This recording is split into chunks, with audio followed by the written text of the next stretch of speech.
Welcome to Mondays with Story. I'm Shannon McKinley, Director of the Chamber of Main Street here in Story City, Iowa. And today with me, I have Eric Abrams. Eric is one of our newly elected city council people here in Story City. So we just wanted to have a little brief chat about what it's like to think. So first and foremost, why don't you tell our listeners a little bit about who you are and what made this community home for you? Okay, yeah.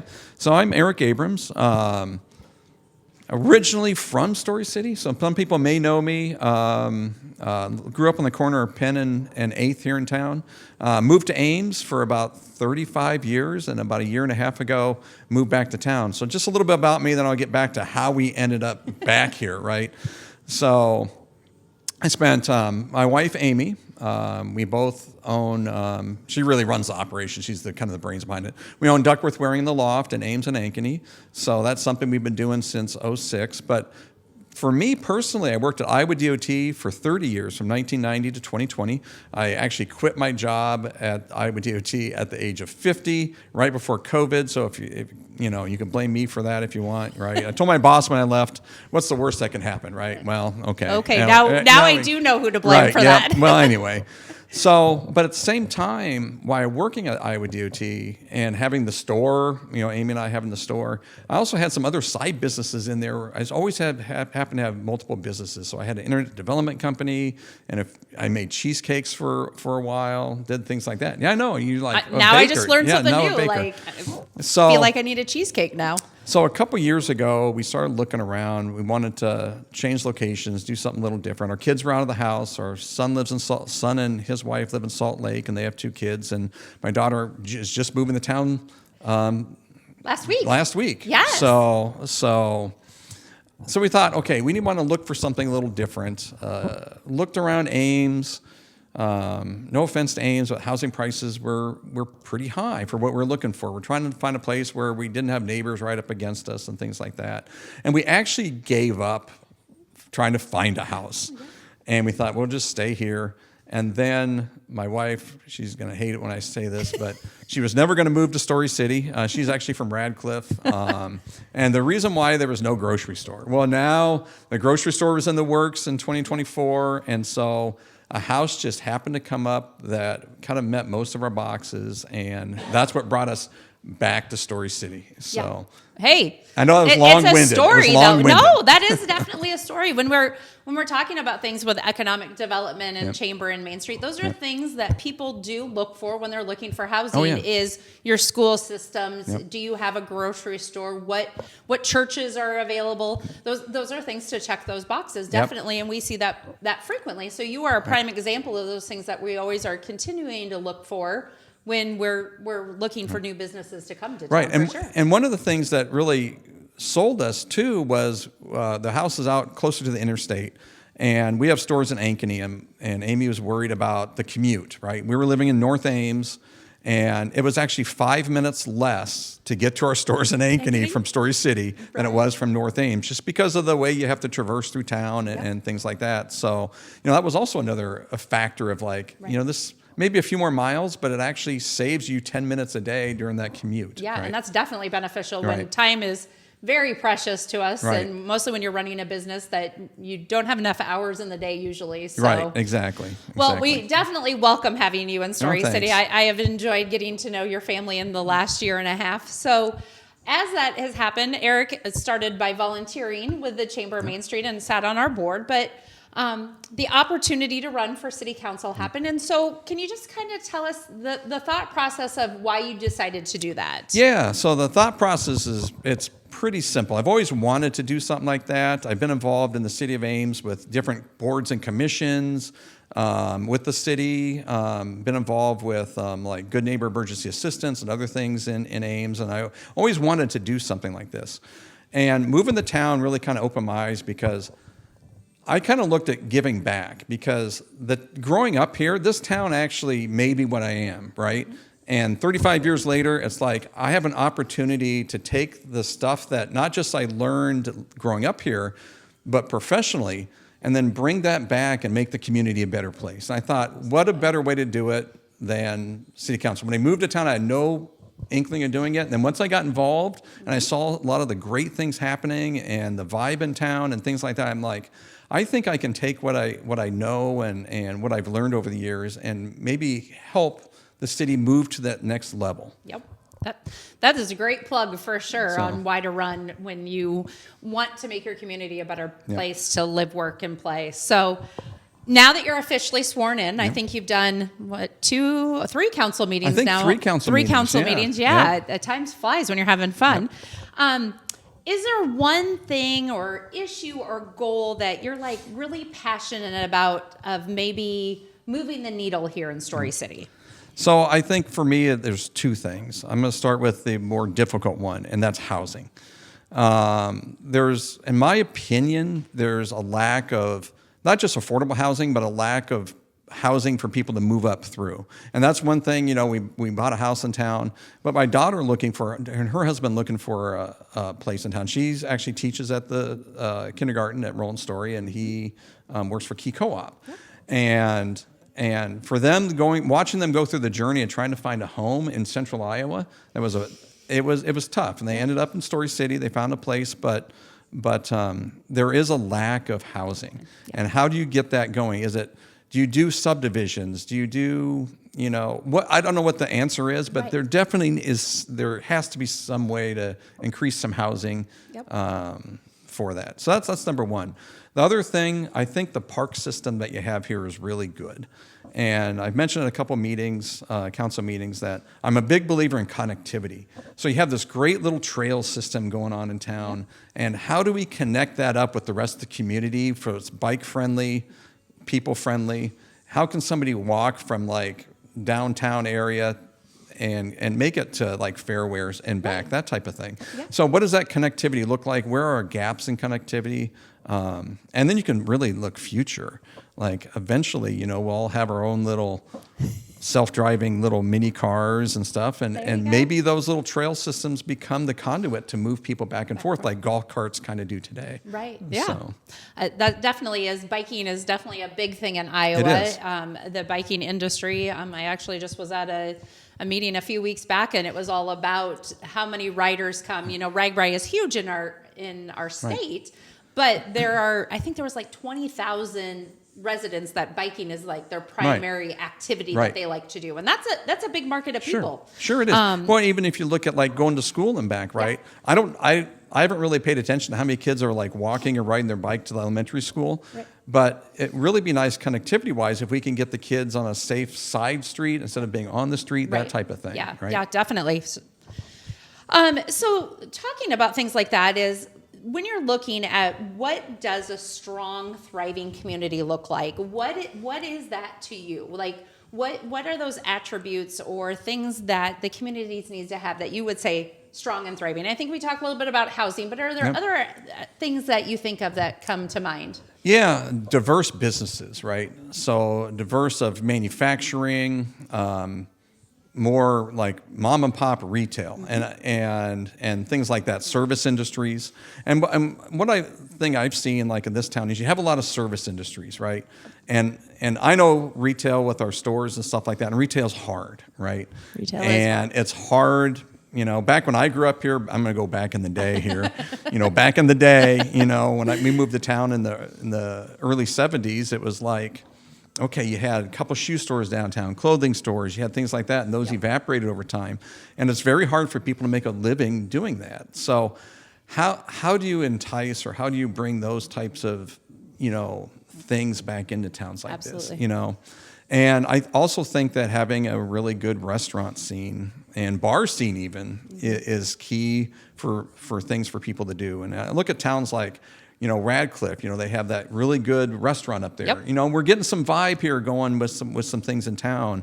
But how do we get that breakfast joint, or how do we get those places to allow people to stay in town and spend their money? Right. So. And I hear that frequently, going back in the day when we had the cottage on Broad. Yes. Yep. I mean, it's about at least once a month I have somebody that still will bring up that. Yep. Or Valhalla. Actually, I was just at a wrestling meet this past week, and somebody at the concession stand said there was this restaurant in the 90s that everybody went to, And so those memories of people that don't live here still live, Right. you know, and how do you become that destination spot for people Right. to travel? And some of that is the residents making a conscious effort to spend their money in town. Like, I'll give you a prime example. Last week, I wasn't feeling the best, and I was out of cold medicine. I'm like, okay, I'm going to be in Ames, or I stop at Walmart. But no, I actually went up here, and I was pleasantly surprised that the price point on things were actually really competitive. And I bought my stuff there, and I'm like, okay,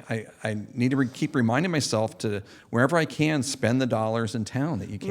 Right. And that economic impact, before we went live, Eric and I were talking about economics, and it is huge. You know, sales tax is something that, we're like, oh, you just have to pay it. But that has a local impact that goes way deeper than a lot of people realize. Right. And that's what I'm learning. I know Mark and I were, I kind of new to the city council and the city budgeting process and where all the money comes from. And I was actually surprised to see that was one of the key drivers for a city and what the money you get. Yeah. And I think it's easy for us not to think about that. But when you do go, well, yeah, I could just stop in Ames and grab it.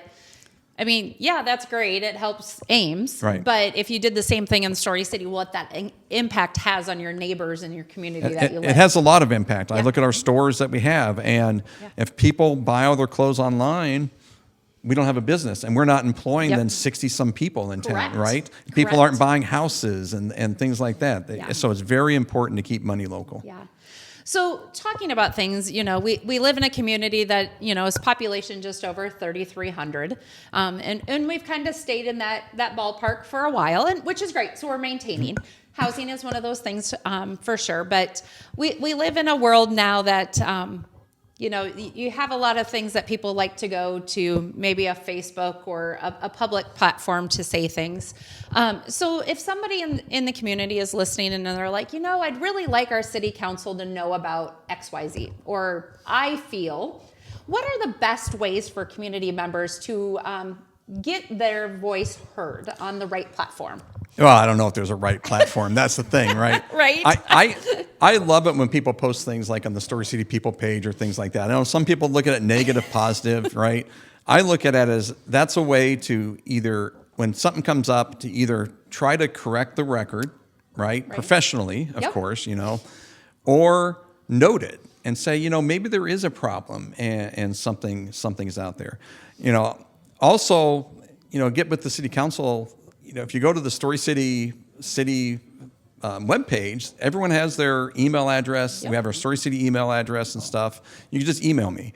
Now, the last 6 or 7 weeks, I've been just kind of going places and listening, right? I stopped at, a couple establishments in town and grabbed a beer and just kind of listened to what was going on, right? Because a lot of times we have a diverse community of people, right? And you can really see, stopping at the store or stopping in for a beer somewhere or something, understanding and talking to people about, and then hearing things, right? So I don't know if that answers your question about. No, I think it's good. I mean, Eric and I have had conversations about Story City people in Facebook and comments, and sometimes in my role personally, it's really hard not to take the negative personally when it isn't always that case. And, but yeah, moving that needle to making sure that your voice is heard. And I think that's important. Everybody's voice is important. It's always just making sure that it gets to the right people to be able to make a difference. When I was in Ames, when I would want to talk to one of the council members or something, I would just email them directly, right? And that's usually the best way to go about it. And that's actually the most professional way. It's saying, hey, here's some of the trouble we're having, or I'm having, or something I want to see an improvement on.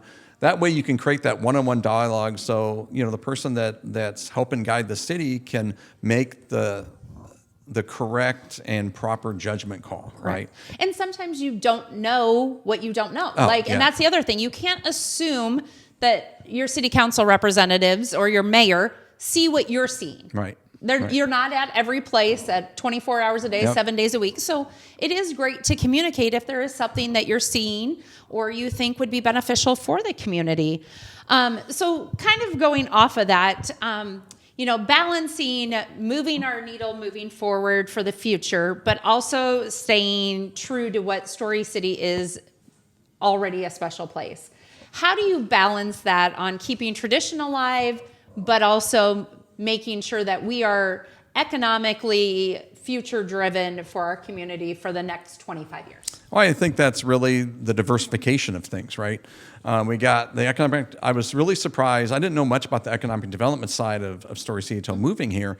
And I've been impressed about how things are going, right? You got all that stuff going on both sides of town, right? Absolutely, yeah. And as we can create those businesses, those business areas out there and create those jobs, hopefully that's going to translate into the housing movement. The last thing we want is to add 50 jobs, but they're living in other towns are going to benefit from this also, right? Right. And leveraging that interstate, especially, right? You got that Absolutely. you got that corridor right there that you need to leverage. Yeah. And I bring this up, but a lot of people don't know. We get a market snapshot.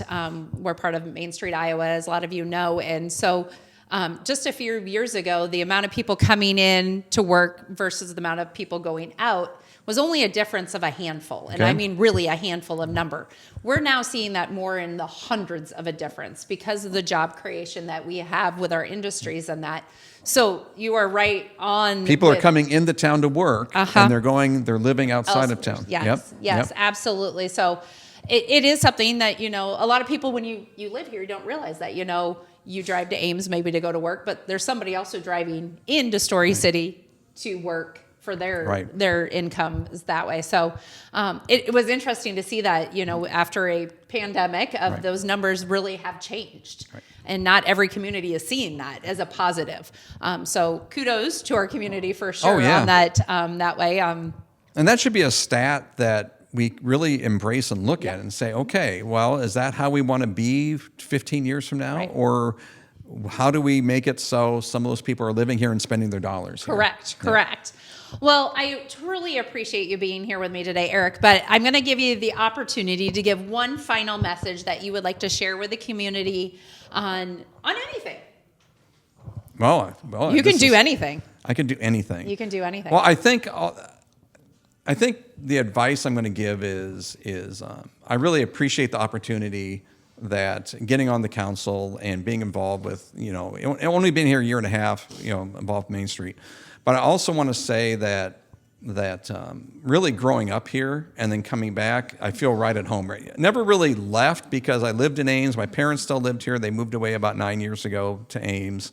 And embrace towns like this, right?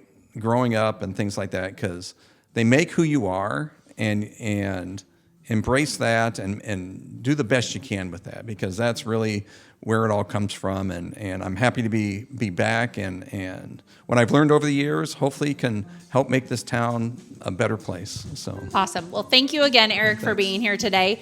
Just a shout out reminder, we have our community calendar on our StoryCityGCC.org website. So if you're looking to see where some of your council people might be, the events page is the place to check out what's all happening. If you don't get our weekly newsletter, make sure you're getting on that so you don't miss out on all the fun things to do here in Story City. Have a great week.